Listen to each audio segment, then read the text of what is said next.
Here's your Friday Fertilizer. I'm Rae Jepsen of PlantYourself.com, Well Start Health, and Sick to Fit. I'll never forget my daughter's first birthday party. On a chilly February afternoon in the late 90s, a bunch of friends and relatives gathered at our house to share the joy of the event.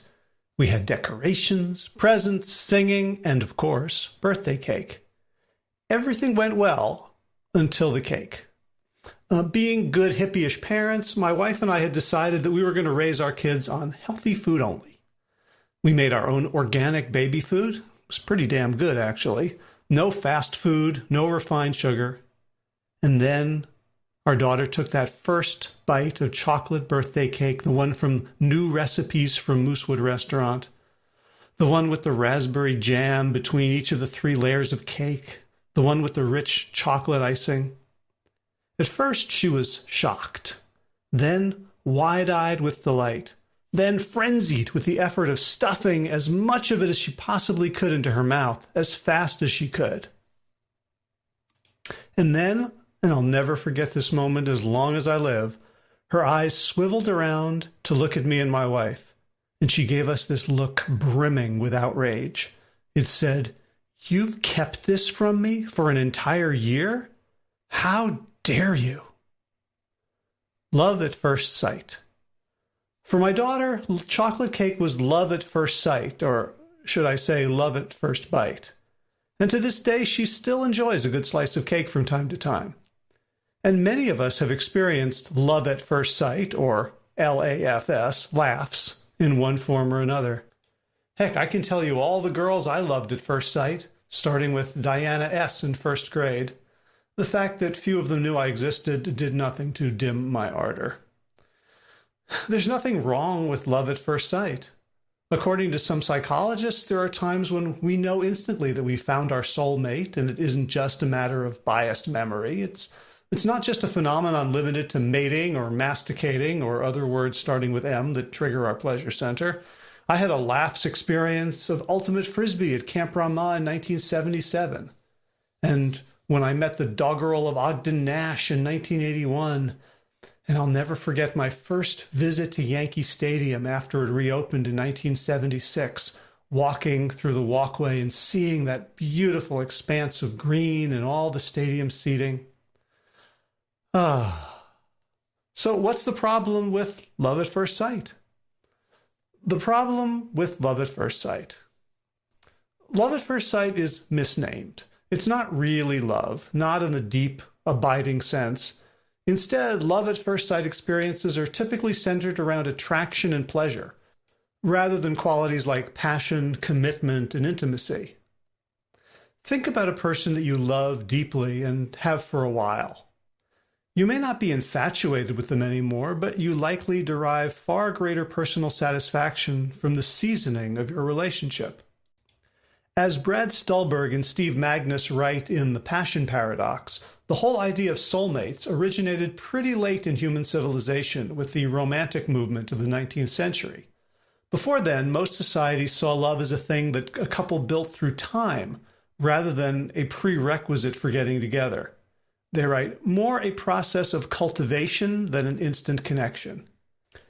If you think in terms of finding your destined soulmate and recognizing them instantly by the heady rush of love at first sight, researchers have found, you're more likely to end your relationship the minute things start getting rocky. Any problem, whether disagreeing on which way the toilet paper hangs, and there is a correct answer, by the way, although what it is depends on if you have cats or not, or arguing over roles and responsibilities in the relationship, becomes proof that this just wasn't meant to be. In the immortal words of Cole Porter, "So goodbye, dear, and amen. Here's hoping we meet now and then. It was great fun, but it was just one of those things." And if you're in need of a better version, check out Ella Fitzgerald's rendition of Just One of Those Things on YouTube. An only child? This is not a newspaper about relationships, of course. Here we talk about healthy habits and how to adopt them. And the love at first sight problem is directly relevant here. And I'll explain why with this old dirty joke. A sales representative stops at a small manufacturing plant in the Midwest. He presents a box of cigars to the manager as a gift. "No thanks," says the plant manager. "I tried smoking a cigar once and I didn't like it." The sales rep shows his display case and then, hoping to clinch a sale, offers to take the manager out for martinis. "No thanks," the plant manager replies. "I tried alcohol once, but didn't like it." Then the salesman glances out the office window and sees a golf course. "I suppose you play golf," says the salesman. "I'd like to invite you to be a guest at my club." "No thanks," the manager says. "I played golf once, but I didn't like it." Just then, a young man enters the office. "Let me introduce my son, Bill," says the plant manager. "Let me guess," the salesman replies. "An only child?" Get it? The love at first sight mindset means that we are depriving ourselves of lots of good things that fail to deliver instantaneous pleasure.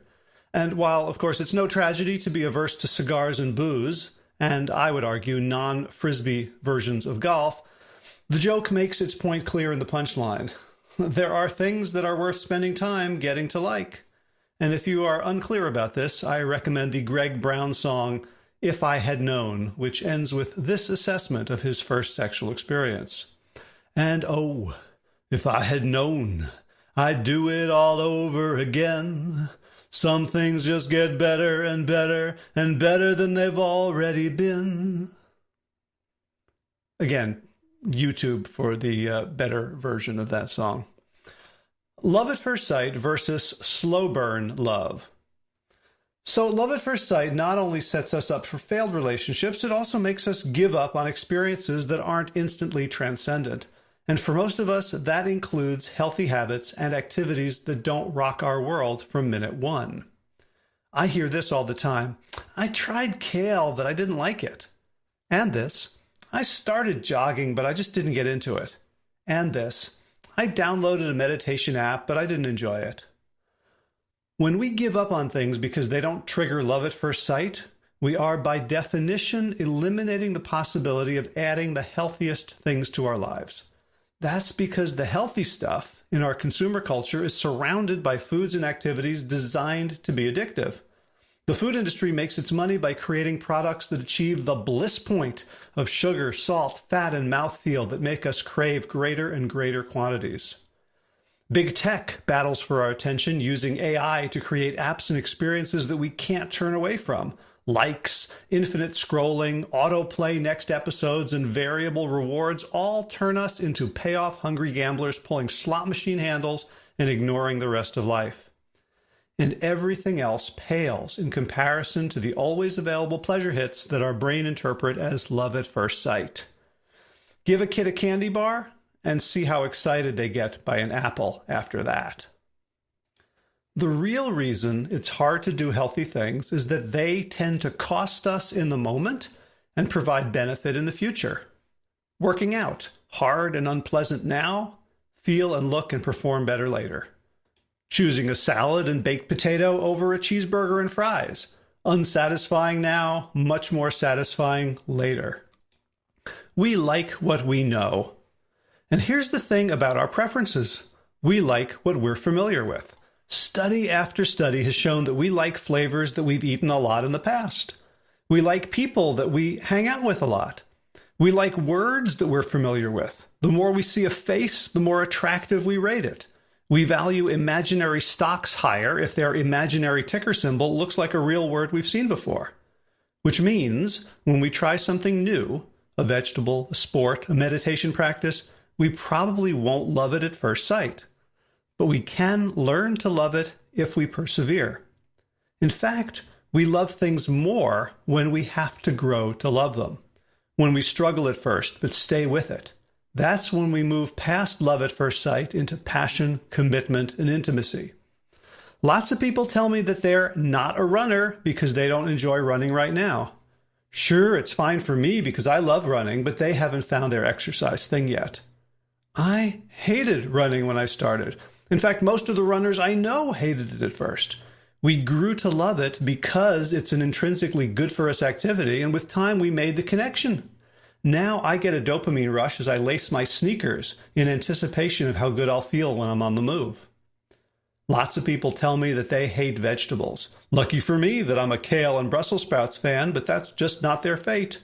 Again, these are acquired tastes, and you acquire them via a two-pronged strategy. One, stop eating the hyperpalatable crap so your taste buds can adapt back down to normal, and two, keep eating foods you don't like until you like them. The secret of slow burn love. The behavioral science phenomenon known as present bias or future discounting says that we care much more about what's happening right now than what will or may happen in the future, which is why it's so hard to do things that don't feel great now in pursuit of future benefits. Luckily, there's a secret. We can fall in love with hard right now. We can experience a dopamine rush from the self-esteem we feel when we step up. We can luxuriate in the pride we experience as we take on a difficult challenge for the sake of better. It's simply a matter of choosing that perspective.